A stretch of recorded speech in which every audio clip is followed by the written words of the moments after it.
താമരശ്ശേരിയിലെ 10ാം class വിദ്യാർത്ഥി ഷഹബാസിന്റെ ജീവൻ എടുക്കാൻ മുൻപന്തിയിൽ ഉണ്ടായിരുന്നത് ഷഹബാസിന്റെ ഉറ്റ സുഹൃത്താണ് എന്ന് പിതാവ് ഇക്ബാൽ ന്യൂസിനോട് പറയുന്നു. തന്റെ വീട്ടിൽ ചായ സൽക്കാരത്തിനെത്തിയ കുട്ടി ചായ കുടിച്ച ശേഷം വളരെ സന്തോഷത്തോടുകൂടി പോയ അതേ വിദ്യാർത്ഥി തന്റെ മകനെ ചതിച്ചു എന്നറിഞ്ഞപ്പോൾ നെഞ്ചു പൊട്ടിപ്പോയെന്നും പിതാവ് വികാരാധീനനായി പറഞ്ഞു. ഉറ്റമിത്രമാണ് എന്ന് നമ്മൾ വിചാരിക്കുന്ന പല ആളുകളും നമ്മുടെ ചോര കുടിക്കും എന്ന യാഥാർത്ഥ്യം നമുക്കൊരു പക്ഷേ നിഷ്കളങ്കർക്ക് ഉൾക്കൊള്ളാൻ സാധിച്ചെന്ന് വരില്ല. ഷഹബാസിന്റെ കുറ്റാരോപിതന്റെയും ഒരുമിച്ചിട്ടുള്ള ചിത്രം ഇന്നലെയാണ് കണ്ടത്. കണ്ടപ്പോൾ തന്നെ താനും ഭാര്യയും ആകെ തകർന്നു പോയി എന്നും പിതാവ് പറഞ്ഞു. നമ്മുടെ കയ്യിൽ നിന്ന് വാങ്ങി തിന്നിട്ട് പോകുന്ന ആളുകൾ നാളെ നമുക്ക് തന്നെ വിഷം തരില്ല എന്ന് ആര് കണ്ടു? തന്റെ മകൻ ഒരു തെറ്റും ചെയ്തിട്ടില്ല. ചെയ്തിരുന്നെങ്കിൽ ആക്രമണത്തിന് ഒരു കാരണമെങ്കിലും ഉണ്ടായിരുന്നേനെ എന്നും മാതാപിതാക്കൾ പറയുന്നു. ഒരു കാര്യത്തിലും ഇടപെടാത്ത, ഒരു പ്രശ്നത്തിലും പോകാത്ത തന്റെ നിരപരാധിയായ മകനെ എല്ലാവരും കൂടി ചേർന്ന് കൊലപ്പെടുത്തിയത് തനിക്കും കുടുംബത്തിനും താങ്ങാനാവുന്നില്ലെന്നും ഷഹബാസിന്റെ പിതാവ് ഇക്ബാൽ പറഞ്ഞു. ഇന്നലെ രാത്രിയാണ് കുറ്റാരോപിതരായ വിദ്യാർത്ഥികൾക്ക് പരീക്ഷ എഴുതാൻ അനുമതി ലഭിച്ചതായി അറിയാൻ സാധിച്ചത്. അതോടെ താൻ മാനസികമായി തകർന്നുപോയി. പരീക്ഷ എഴുതേണ്ട തന്റെ മകൻ മണ്ണിനടിയിൽ ഉറങ്ങുന്നുണ്ട്. കോപ്പിയടിക്കുന്നവരെ പോലും പരീക്ഷ എഴുതാൻ അനുവദിക്കാത്ത സമൂഹത്തിൽ ക്രൂരമായ കൊലപാതകം നടത്തിയവരെ പരീക്ഷ എഴുതാൻ അനുവദിക്കുന്നതിലൂടെ നമ്മുടെ കോടതിയും നിയമവും ഒക്കെ നൽകുന്ന സന്ദേശം എന്താണ് എന്ന് മനസ്സിലാകുന്നില്ല എന്നും അദ്ദേഹം പറയുന്നു. അവർ പറഞ്ഞതുപോലെ തന്നെ കാര്യങ്ങൾ നടന്നു. മകനെ കൊന്നവർ സുരക്ഷിതരായി. അവർ പരീക്ഷ എഴുതുന്നു. ഈ വർഷം പരീക്ഷ എഴുതാൻ അനുമതി നൽകാതെ അടുത്ത വർഷം പരീക്ഷ എഴുതിച്ചിരുന്നുവെങ്കിൽ അതൊരു ഗുണപാഠമാകുമായിരുന്നില്ലേ എന്നും ഇക്ബാൽ ചോദിക്കുന്നു. തരം ക്രൂരകൃത്യം ചെയ്യാൻ മടിയില്ലാത്തവർ നാളെ കലാലയത്തിലെത്തുമ്പോൾ തോക്കുമായി മറ്റുള്ളവരെ വെടിവെച്ചു കൊല്ലുമെന്നും ശിക്ഷ ലഭിക്കുമെന്ന പേടി പോലും കൊലയാളികൾക്കുണ്ടാകില്ലെന്നും ഇക്ബാൽ പറയുന്നു. തന്റെ മകൻ പോയി, ഇനി ഒരു രക്ഷകർത്താവിനും ഇത്തരം അവസ്ഥ ഉണ്ടാകരുതെന്നും അദ്ദേഹം പറഞ്ഞു. കൊട്ടേഷൻ സംഘത്തിലുള്ള ഗുണ്ടാത്തലവനാണ് ഒരു കുട്ടിയുടെ പിതാവ്. മറ്റു കുട്ടികളുടെ വീട്ടുകാർക്കെല്ലാം നല്ല സ്വാധീനവുമുണ്ട്, പണവുമുണ്ട്. തങ്ങൾക്ക് സ്വാധീനമില്ല, പണവുമില്ല. എങ്കിലും നീതി ലഭിക്കുമെന്ന പ്രതീക്ഷയാണുള്ളതെന്നും ഷഹബാസിന്റെ പിതാവ് പറയുന്നു. എങ്ങനെ മുന്നോട്ട് പോകണമെന്നറിയില്ല. പരീക്ഷ എഴുതാൻ അനുവദിച്ചതോടുകൂടി നീതി നിഷേധിക്കപ്പെട്ടു. ആക്രമണത്തിന് മുതിർന്നവരുടെ പിന്തുണ കുട്ടികൾക്ക് ലഭിച്ചിട്ടുണ്ട്. അവരുടെയൊക്കെ ഉന്നത സ്വാധീനം കൊണ്ട് കേസ് ഇല്ലാതാകുമോ എന്ന ഭയമുണ്ടെന്നും ആശങ്കയുണ്ടെന്നും ഇക്ബാൽ പറഞ്ഞു. ഇവർക്ക് ലഭിക്കുന്ന സന്ദേശം എന്താ? അവര് വിചാരിച്ചതുപോലെ തന്നെ നമ്മൾ പ്രായപൂർത്തിയാകാത്തവരാണ്, നമുക്കൊരു ശിക്ഷയും ലഭിക്കില്ല. ആൾക്കൂട്ട മർദ്ദനത്തിൽ ഒരാൾ കാഞ്ഞു പോയാലും പ്രശ്നമില്ല, പിന്നെന്താ കുഴപ്പം? പിതാക്കന്മാരുടെ സ്വാധീനവുമുണ്ട്. ഗുണ്ടാ വിളയാട്ടം നടക്കുന്ന നാടുകളിൽ ആ ഗുണ്ടാ തലവന്മാരുമായി ബന്ധമുള്ള ആളുകൾ, അതും കാക്കിയിട്ടവർ, പറയാനുണ്ടോ? ഈ പാവങ്ങൾക്ക് എവിടെ നിന്ന് നീതി ലഭിക്കാനാണ്? സഹപാഠിയെ അടിച്ചും ഇടിച്ചും നെഞ്ചക്കുകൊണ്ട് ഇല്ലാതാക്കിയും നെഞ്ച് തകർത്ത് കൊന്നവർക്ക് പരീക്ഷ എഴുതാൻ അനുമതി നൽകിയതിലൂടെ അവരുടെ ഭാവിയെക്കുറിച്ച് നമ്മുടെ കോടതികളും സർക്കാരും ഉദ്യോഗസ്ഥരും ഒക്കെ ഉത്കണ്ഠരാണ്, അല്ലെ? ആകുലരാണ്. അതേപോലെ തന്നെ അവരോടൊപ്പം പരീക്ഷ എഴുതേണ്ടുന്ന കുട്ടിയാണ് ഒരു തെറ്റും ചെയ്യാതെ ഇവരുടെ ക്രൂരമായ ആക്രമണങ്ങൾക്ക് ഇരയായത്. ഇവര് ശരിക്കു പറഞ്ഞാൽ കൊലയാളികളല്ലേ? ആ കൊലയാളികൾക്ക് നിയമത്തിന്റെ ഇളവ് ലഭിക്കുകയോ? അപ്പോൾ കൊല്ലപ്പെട്ട കുട്ടിയുടെ നീതി എവിടെ നിൽക്കുന്നു? കുറ്റകൃത്യങ്ങൾ ചെയ്യാൻ തയ്യാറായുള്ള ആളുകൾക്ക് ഏത് രൂപത്തിലുള്ള ഗുണപാഠമാണ് ഇതിൽ നിന്നും ലഭിക്കുന്നത്? വീണ്ടും പ്രചോദനമല്ലേ ലഭിക്കൂ? തന്റെ മകനെ കൊലപ്പെടുത്തിയവർക്കുള്ള ശിക്ഷാവിധി എന്താണ് എന്ന് അദ്ദേഹം ചോദിക്കുന്നു. കഴിഞ്ഞ ദിവസവും ഷഹബാസിന്റെ പിതാവ് ചില വെളിപ്പെടുത്തലുകൾ നടത്തിയിരുന്നു. മകനെ ആക്രമിച്ച സംഘത്തിലെ 3 പേർ കഴിഞ്ഞ വർഷം ജനുവരി 6-ാം തീയതി താമരശ്ശേരി ഹയർ സെക്കൻഡറി സ്കൂളിന് സമീപത്തെ ട്രിസ് എന്ന് പറയുന്ന ട്യൂഷൻ സെന്ററിൽ നിന്നും ഇറങ്ങി വരികയായിരുന്ന പെൺകുട്ടികൾ അടക്കമുള്ളവരെ മർദ്ദിച്ച കേസിലെ പ്രതികളാണെന്നും ഇവരുടെ രക്ഷിതാക്കളും മക്കൾക്ക് പിന്തുണയുമായി കൂടെയുണ്ടായിരുന്നെന്നും ഇക്ബാൽ പറയുന്നു. കുട്ടികളെ അടിച്ചതിലും ഇവർക്ക് പങ്കുണ്ടായിരുന്നു. എന്നാൽ ഈ കേസ് പിന്നീട് ഒതുക്കി തീർക്കുകയായിരുന്നു. താമരശ്ശേരി ഹയർ സെക്കൻഡറി സ്കൂളിലെ 8ഉം 9ഉം ക്ലാസ്സുകളിലെ കുട്ടികൾ തമ്മിൽ ജനുവരി 5-ാം തീയതി നടന്ന അടിപിടിയിൽ പങ്കെടുത്തവരെ തിരിച്ചടിക്കാനാണ് രക്ഷിതാക്കളുടെ പിന്തുണയോടെ ഈ കുട്ടികളും എത്തിയിരുന്നത്. അന്ന് നിലവിലെ കേസിൽ പ്രതികളായ 3 പേർ 9ാം ക്ലാസ്സിലായിരുന്നു പഠിച്ചിരുന്നത്. 8ാം ക്ലാസ് കുട്ടികളായിരുന്നു രക്ഷിതാക്കൾ അടക്കം മർദ്ദിച്ചത് കുട്ടികളെ. ഇത്തരത്തിൽ മക്കൾക്ക് രക്ഷിതാക്കൾ എല്ലാ വിധത്തിലുള്ള ക്രിമിനൽ കുറ്റങ്ങൾക്കും പിന്തുണ നൽകുന്നതും ശക്തമായ നടപടി സ്വീകരിക്കാതിരിക്കുന്നതും നിലവിലെ രീതിയിൽ കുട്ടികൾ കൊലപാതകികളാകാൻ കാരണമായതെന്നും ഷഹബാസിന്റെ പിതാവ് ആരോപിക്കുന്നു. അതേസമയം പ്രതികളിൽ ഒരാളുടെ പിതാവ് TP കേസ് പ്രതികൾക്കൊപ്പം നിൽക്കുന്ന ചിത്രവും ഇന്നലെ പുറത്തു വന്നു. ഇന്നലെ പ്രതികളുടെ വീടുകളിൽ പോലീസ് നടത്തിയ പരിശോധനയിൽ ഷഹബാസിനെ മർദ്ദിക്കാൻ ഉപയോഗിച്ച നെഞ്ചക്കും കണ്ടെത്തിയിട്ടുണ്ട്. ആയുധങ്ങളൊക്കെ കണ്ടെത്തി.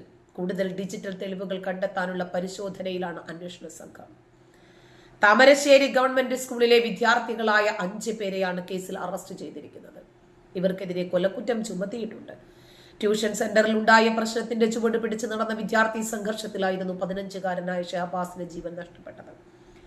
താമരശ്ശേരിയിലെ ട്രസ്റ്റ് ട്യൂഷൻ സെന്ററിൽ 10ാം ക്ലാസ് വിദ്യാർത്ഥികൾക്കായി സെന്റ് ഓഫ് സംഘടിപ്പിച്ചിരുന്നു. ഇതിനിടയിൽ ഷഹബാസ് പഠിച്ചിരുന്ന എളേറ്റിൽ MG ഹയർ സെക്കൻഡറി സ്കൂളിലെ വിദ്യാർത്ഥികൾ ഡാൻസ് അവതരിപ്പിക്കുകയും അപ്രതീക്ഷിതമായി പാട്ട് നിൽക്കുകയും ചെയ്തു. ഇതേ തുടർന്ന് താമരശ്ശേരി ഗവൺമെന്റ് സ്കൂളിലെ വിദ്യാർത്ഥികൾ കൂകി വിളിച്ചു. ഇതോടെ 2 സ്കൂളിലെയും വിദ്യാർത്ഥികൾ തമ്മിൽ വാക്കേറ്റവും സംഘർഷവും ഉടലെടുത്തു. അധ്യാപകർ ഇടപെട്ട് പ്രശ്നം പരിഹരിക്കുന്നു. ഇതിന് പിന്നാലെ കഴിഞ്ഞ വ്യാഴാഴ്ച വിദ്യാർത്ഥികൾ വീണ്ടും ഏറ്റുമുട്ടുന്നു. ഇതോടുകൂടിയാണ് ഷഹബാസിന് തലയ്ക്ക് ഗുരുതരമായി പരിക്കേറ്റത്. എത്രമാത്രം പരിശീലനം ലഭിച്ച ആളുകളാണെന്ന് നോക്കണം. പ്രത്യക്ഷമായി ഒരു രൂപത്തിലുള്ള മുറിവുകളും ഏൽപ്പിക്കാതെ തലച്ചോറ് തകർത്തിരിക്കുന്നു. കോഴിക്കോട് മെഡിക്കൽ കോളേജ് ആശുപത്രിയിൽ ചികിത്സയിലിരിക്കെ ശനിയാഴ്ച പുലർച്ചെ ഷഹബാസ് മരിക്കുന്നു. ഇതിന് പിന്നാലെ പുറത്തുവന്ന പോസ്റ്റ്മോർട്ടം റിപ്പോർട്ടിൽ വിദ്യാർത്ഥികളുടെ അടിയിൽ ഷഹബാസിന്റെ തലയൂട്ടി തകർന്നു പോയി എന്ന വിവരമാണ് പുറത്തു വന്നത്. ആന്തരിക രക്തസ്രാവമായിരുന്നു മരണകാരണം. തന്നോടൊപ്പം പഠിക്കുന്ന ഒരു സഹപാഠിയുടെ ജീവൻ എടുക്കത്തക്ക രൂപത്തിൽ ഒരു 15 വയസ്സുകാരൻ വളരുന്നുണ്ടെങ്കിൽ ഇവര് കൂട്ടം കൂടിയാൽ എത്ര പേരുടെ ജീവൻ എടുക്കാനും ഇവർക്ക് കയ്യറപ്പുണ്ടാകുമോ? ചോര കണ്ട അറപ്പ് തീരുവല്ലേ 15 വയസ്സ് മുതൽ തന്നെ. 9ാം ക്ലാസ്സിൽ പഠിക്കുന്ന സമയത്ത് തന്നെ പെൺകുട്ടികളെ വഴി നടക്കാൻ വിടാത്ത കൂട്ടുകാർ. മാതാപിതാക്കളുടെ പൂർണ്ണമായ പിന്തുണയുമുണ്ട്. അവനവന്റെ മക്കൾ അവനവന് പ്രിയപ്പെട്ടത് തന്നെയാണ്, സംശയമൊന്നുമില്ല.